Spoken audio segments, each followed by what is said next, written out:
Well, welcome back for week 2 of our series called Four Mysteries. Last week we talked about the mystery of the gospel. If you didn't hear that, I would really encourage you to listen to it. I will tell you that I believe that for the American church, one of the biggest questions on the table at this point in our history of the church in Western culture is the question, what is the gospel? Because we've had ways of understanding that are false, and we've had ways of understanding that are good but very partial. Anyway, I would encourage you to listen to that. And this week I want to attempt to talk with you about what I'm calling the mystery of suffering. And I have to confess right off the bat that as soon as I began to work on this sermon, I realized that I had bitten off more than I could chew. Theologians and philosophers have been trying to explain and solve and maybe make us feel better about the reality of suffering in human existence since time immemorial. And so I'm going to give one sermon about it. For Christians, the basic thesis goes like this: God is good, God loves us, therefore God would not want us to suffer, ergo a good God would prevent suffering. That's the thesis. The question, however, is why isn't it working out that way? Now, before I really try to think with you about suffering through the lenses of our confidence in Jesus Christ this morning, I just want to point out that Christians respond philosophically to the question of suffering in different ways. And one of those ways is the response which is often prevalent in the Pentecostal charismatic stream of the church.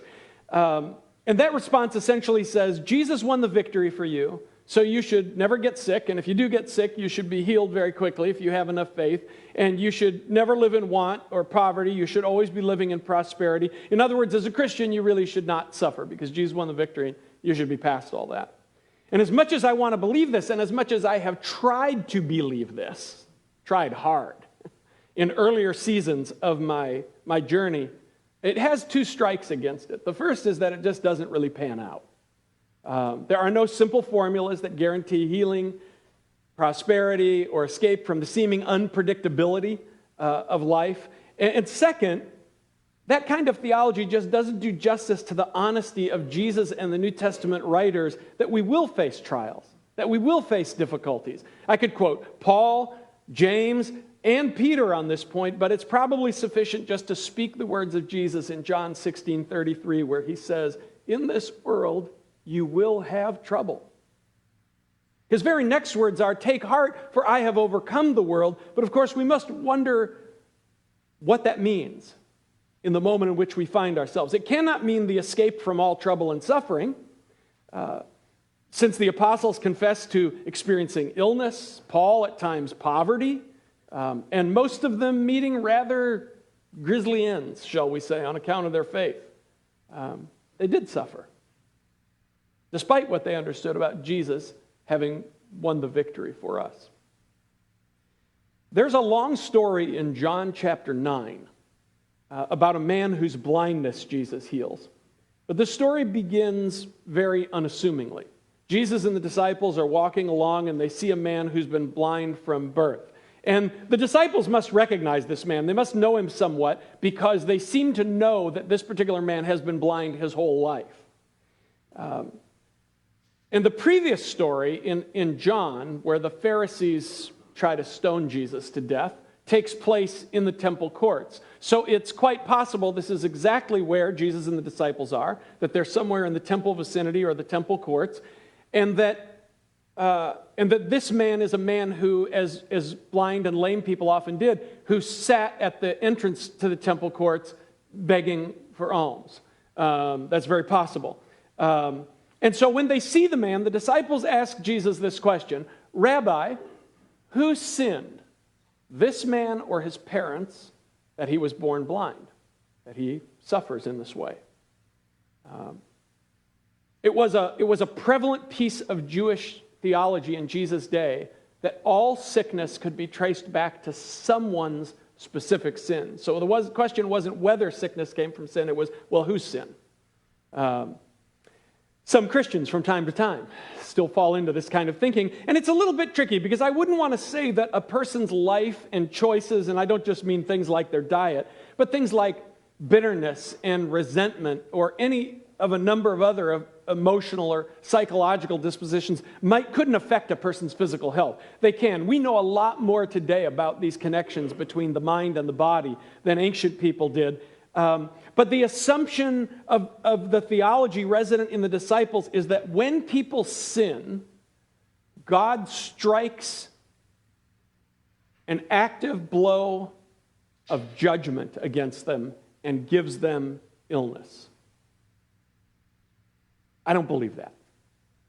I know a lot of Christians believe in a kind of determinism where they say that everything that happens is the will of God because nothing can happen in the universe outside the sovereign will of God. But tell that to the young person who is abused when they're growing up by the parent who is supposed to love them. That theology is worse than foolish. It's reckless because it makes God the direct author of our pain and suffering. Jesus' response to the disciples' question is interesting. They say, who sinned, this man or his parents, that he was born blind? And Jesus says, neither this man nor his parents sinned, but that the works of God should be revealed in him. Now, I want to come back to Jesus' response because I think it makes more sense. I've had a bit of an epiphany about Jesus' response this week, and I think it makes more sense once you hear or understand the rest of the story. But what happens next, John describes in 2 short verses. John 9, 6, and 7. When he had said these things, Jesus spat on the ground and made clay with the saliva, and he anointed the eyes of the blind man with the clay. And he said to him, go and wash in the pool of Siloam, which is translated sent. So he went and washed, and he came back seeing. Now, John makes a point of telling us that when you translate the name of the pool, Siloam, it translates as sent. Why does he tell us that? It seems an odd detail to include. Does it matter? Well, the pool has an interesting history. It's a spring-fed pool that has been a water source for Jerusalem, had been a water source for Jerusalem for a couple thousand years at least, before the time of Jesus, going all the way back to the times when Jerusalem was a Canaanite city. It was originally a Canaanite city, because you remember the Jews hadn't come back and claimed the promised land yet, right? So it goes all the way back. The Pool of Siloam goes all the way back to the time of the priest king of Jerusalem named Melchizedek. You might remember that guy from Genesis who served Abraham bread and wine, that mysterious figure. In Jesus' day, when pilgrims came to Jerusalem to celebrate the feasts, because that was a big thing, there were 7 feasts in Israel, grouped into 3 sets. And so if you lived in reasonable proximity, 3 times a year, or at least once a year for the Passover, you would come to Jerusalem, you would make a pilgrimage, and you would come and you would go to the temple and you would offer sacrifice and you would celebrate. Jews were celebrators. They would celebrate God and his goodness and his work and their belonging to him. So when you would come to Jerusalem to celebrate the feasts, the Pool of Siloam was where you would come first. And you walked through the pool and were immersed in the water as a ritual act of purification. It's really where the original picture of baptism comes from. This is what John is doing out at the Jordan River, is he's saying, get your purification, get your heart clean, the Lord is coming, and so he's immersing people out in the water. He's just doing it in a different place. So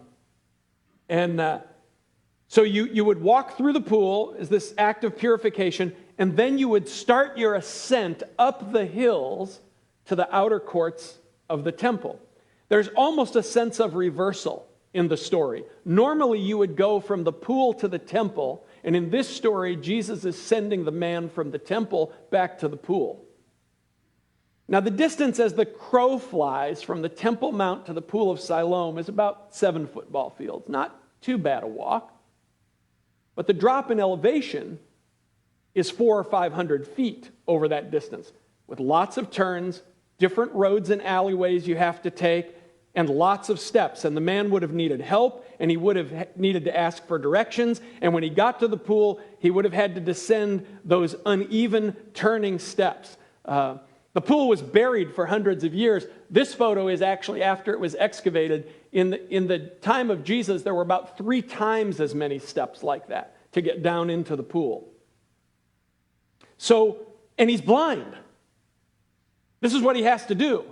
He has to go all these streets and alleyways and down these hills and down these steps and down these rocky trails and down all the curvy, uneven steps. If you've been to Haiti with us, you know what curvy, uneven steps look like. And if you've walked the hills of Haiti and you get these sort of natural steps made out of boulders, it's very precarious, and he's blind. So we hear Jesus say, go down to the pool of Siloam and wash your eyes, and because we don't really know what that is, we go, oh, I just went over there about 50 feet, and he did a little splash, and everything was good. We think it's no big deal.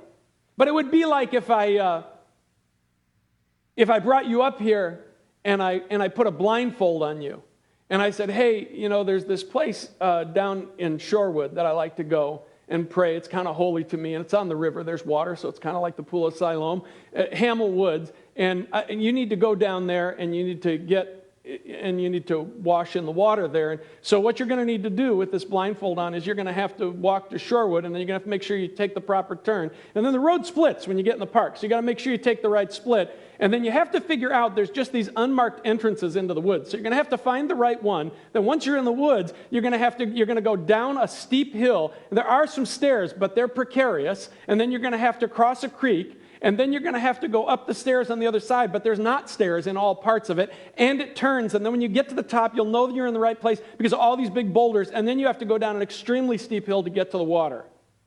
Okay? You go, are you out of your mind? This is what Jesus does to this guy. And have you ever, so Jesus sent this guy on a journey. He said to him, I can give you your sight, but it's going to require a journey. And have you ever wondered about this business of Jesus smearing clay all over the man's eyes? Jesus heals a number of blind people in the Gospels, but this is the only time he does that. People washed down at the pool of Siloam all the time, but when Jesus covered the man's eyes with clay, it was almost like he was accentuating his blindness. Oh, you can't see? Kind of like this? And he smears clay all over his eyes as if he already didn't have a problem seeing. He smears this clay all over his eyes. The man can't see, and then Jesus covers his eyes, and then he makes him participate in the regaining of his sight. I think it's almost like Jesus was saying, you need way more than ritual. I mean, if he sends him to Siloam, he could have sent him to any little puddle. He sends him to Siloam where everybody does the ritual. This is the God thing. You need way more than a ritual. You need your blindness washed away. Which is exactly, by the way, where the story goes. You might know what happens after the man is healed. Because he goes down and he does it. He makes his way there. And then he comes back. Jesus doesn't tell him to come back, but of course he comes back because he's like, I've been blind all my life. This guy told me to come down to this pool. It's a terrible journey. I got down to the pool. People helped me down in there. I washed. All of a sudden I could see. He comes back. He finds Jesus again. And he gets interrogated. The man gets interrogated by the Pharisees, who are up in arms because Jesus is getting all their attention. Their pretext is that Jesus is healing on the Sabbath, which constitutes work. Therefore, he is a violator of the law of Moses and the law of God. And so they interrogate the man, and then the man's parents are put on the stand, and they're so afraid of the religious leaders that they finally cave and say, listen, go talk to him. He's of age. He's not a minor, okay? We're not responsible for him. And they go back and they grab the man again and they interrogate him again. And in the end, they excommunicate him because he will not say that Jesus is a sinner. Only God can heal, not sinners like this. Tell the truth. Verse 25, the man says, whether he is a sinner or not, I don't know. What I know is I was blind, and now I see you guys. I love that. Now let's go back for a minute to what Jesus said when the disciples asked him whose sin caused the man to be born blind. Jesus says, neither this man nor his parent, but that the works of God might be revealed in him. That always bothered me, reading this story. That one line where Jesus says, I'm glad he's not blaming it on the guy's sin or the guy's parents. He says, but it's not their sin, but it's the works of God. It always bothered me. It sounded to me like Jesus was saying that the man was born blind and suffered all those years of blindness as a setup for Jesus to be able to do this razzmatazz healing in the midst of the temple crowd. And that bothered me. Like, that's a lot of price to pay so that he could be standing there as a blind man on that day and Jesus could say, see what I can do? But I misunderstood. And the next words make that evident. Neither this man nor his parents sinned, but that the works of God should be revealed through him. And here it is. I must work the works of him who sent me while it is day.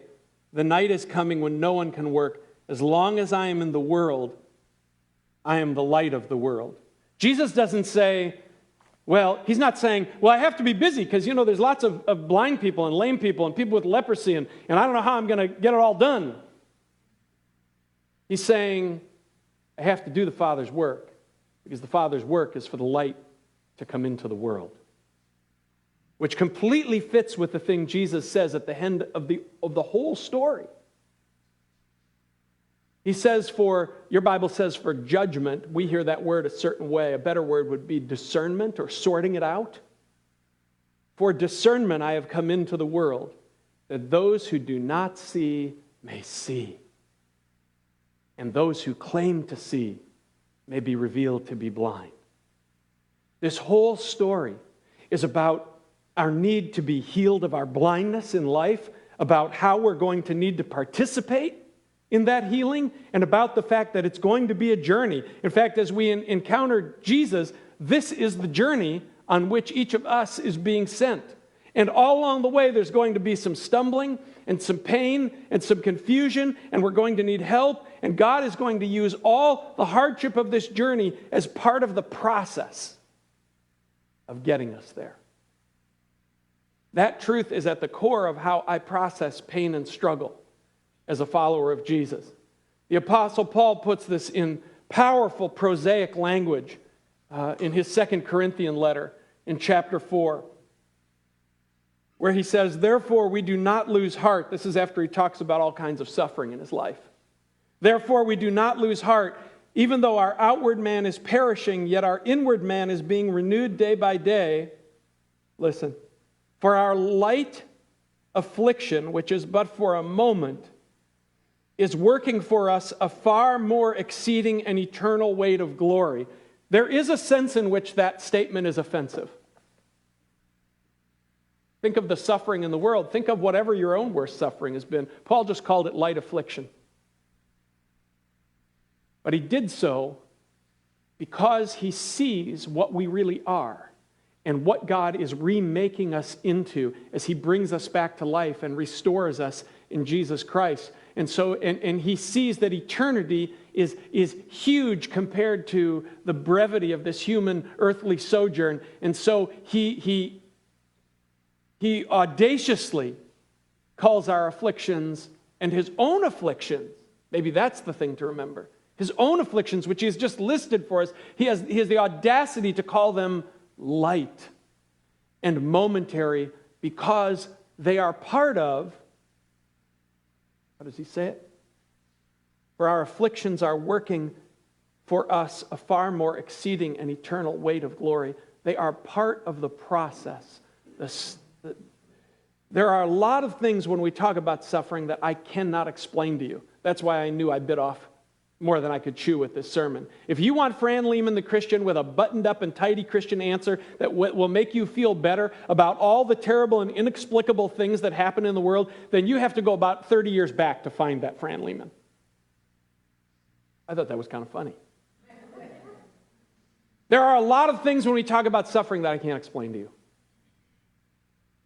If I cannot explain the 2004 Indonesian tsunami that killed 228,000 people. And I cannot explain the 2010 earthquake in Haiti that killed 220,000 people.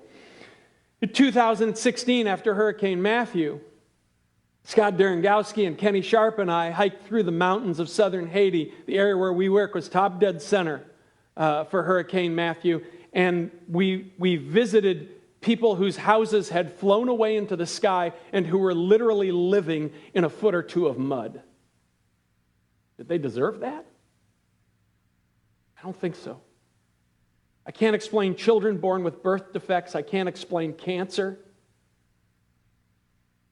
I know I know there's a stock Christian answer to this. Believe me, I parroted it for a long time. The stock Christian answer is, well, it's a fallen world, and when Adam and Eve fell, sin came into the world, disease and all these other terrible things came into the world, and creation got kind of out of whack, and but that sounds to me too much like God saying, well, Adam, you bit the apple, so I guess you're going to need tsunamis and cancer. I don't know. I mean, I won't tidy that up. I can't neatly explain a lot of the pain in the world. Of course, some of it we do as human beings to one another, drunk drivers and petty wars and abusive husbands, and there are all kinds of ways people suffer at the hands of other human beings. Those are easier to explain. I was on a trip to Haiti, and there was many years ago, and there was a woman in our group who had been a friend of ours for years. In fact, she had attended the church in our early years and then moved away, she and her family. And after spending, so we went on this trip and she came with us, and after spending a week of seeing hungry children and people dressed in rags with no shoes and houses smaller than your garage with dirt floors, we were driving along the river road between Maron, the villages of Maron and Marfranc one day in the truck, and she asked me this question. She said, Fran, do you ever wonder why some people are born where we live? And you've probably wondered this. And having so much as we do here, and why other people are born in places like Haiti, places like this, with nothing and with all this suffering and struggle. And it was clear that she wanted what a lot of us want as Christians. She wanted a God explanation that makes us feel better about being the ones here. It makes us feel better about being the ones on the upside of that unequal equation. So she said to me, Fran, do you ever wonder about that? And I looked at her and I said, every day. And then she asked, well, how do you explain that as a Christian? And I said, I have absolutely no idea.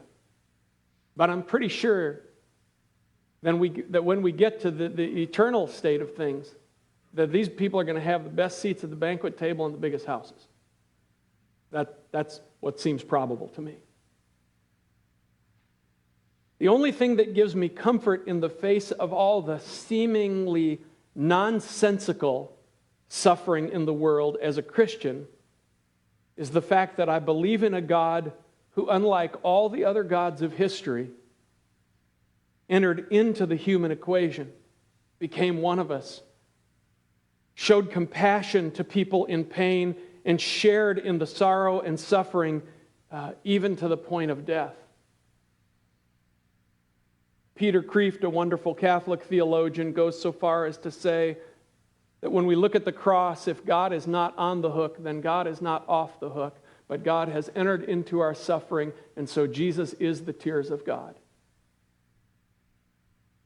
As Jesus and the disciples head out to the Mount of Olives, where Jesus will be arrested and eventually crucified, John writes these words, which I cherish. And having loved his own who were in the world, he now loved them to the end. Can't explain a lot of the suffering in the world, and I'll be honest that there are times, even just this week, I was listening to a story on the radio. There are times where I hear about suffering in the world, and I find it overwhelming, almost to the point of unraveling me. And I don't have any tidy answers for it, even as a Christian. I believe somehow that God, having entered into the world in Christ, suffers with us in this time until the time comes when all things are made new. And I don't know, to be honest,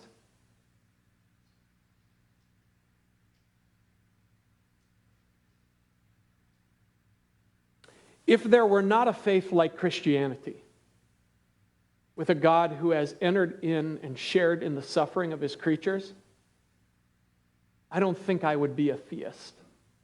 I don't think I would be a believer in God at all. Because all the other gods or versions of God that are taught in the world are of a God or gods who do not enter in, who stand at a distance, who do not share in the suffering that so plagues humanity. And so I am grateful for that. Now, those are all the things I don't understand about the mystery of suffering. And I know you're probably going to leave this morning and you're going to say, so that was a sermon where you told us all the things you couldn't tell us. Maybe to some extent. Here's the mystery I do understand. Doesn't explain all this other stuff. Just telling you, here's the mystery I do understand. First, God is making us new. More than anything else, this human journey is about being healed of our blindness so that we can know the wholeness of the goodness and the joy that are God, so that in the end we can truly love and truly allow ourselves to be loved. That's the first thing I know. That's what this journey is. This journey is that we are being healed of our blindness. Our hearts are being healed. Our broken places are being put back together. Our sight is being restored so that we can know what it is, what it was supposed to be, and what it is to be human in all the glory of that God intended. And to live that out with one another. And second, there is something about our humanity. This is a mystery. I don't understand it completely. But there's something about our humanity that our humanity almost always requires hardship to humble us enough to get us to reconsider what we think, to reconsider how we are, our dispositions, how we live, to get us to wonder what we don't see, to get us to be motivated to search for the treasure in the field, to figure out if there's some better way to be a human being and what that is, and to begin to walk in that direction. It seems like there is something about our humanity that just doesn't really go there unless something about us is, well, in theology we use these words deconstruction and reconstruction a lot these days. There's something about us that seems to insist on being deconstructed before we're willing to say, oh, what was it I didn't see? What was it I was blind to? What was it that I was missing? Almost all of, I'm talking about me, Fran Lehman, almost all of my major growth as a human being and as a Christian has come about because of some hardship that broke me and humbled me and made me willing to ask what I was missing. And it seems like only then do we listen. And that has come in a lot of different forms in my life. And I have not suffered the way many people in the world have suffered. But, when our son Luke was a very young child, and all his health problems, and nearly dying, and literally watching him suffer and feeling helpless as a parent. That season when Luke was 6 years old coincided with a season of terrible financial hardship for our family, and that resulted in tremendous depression in my life. And I could not see that there was any light at the end of that tunnel. And ironically, I wasn't going to tell this story, but I'm going to tell it. Ironically, it was the same period in my life where I had been taught for a decade in the Bible-believing church we were in how to be a good, harsh, legalistic, Bible-believing Christian. And in the midst of my life being deconstructed and dismantled and the despair that came with that, I finally looked up and said to God, "What is it you want?" And the Holy Spirit said to me, "I want you to forget everything you think you know about me, because you think you know me and you don't."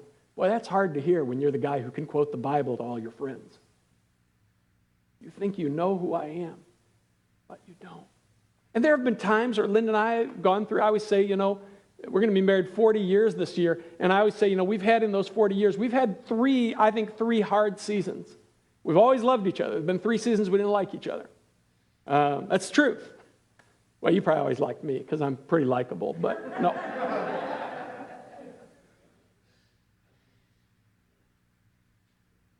And I'll only speak for my side of that equation. When your spouse looks at you and says, are you ready to hear the things you need to hear? You think to yourself, oh, wait a minute, I thought I was the one with all the grievances. Because you're blind. Because you don't see.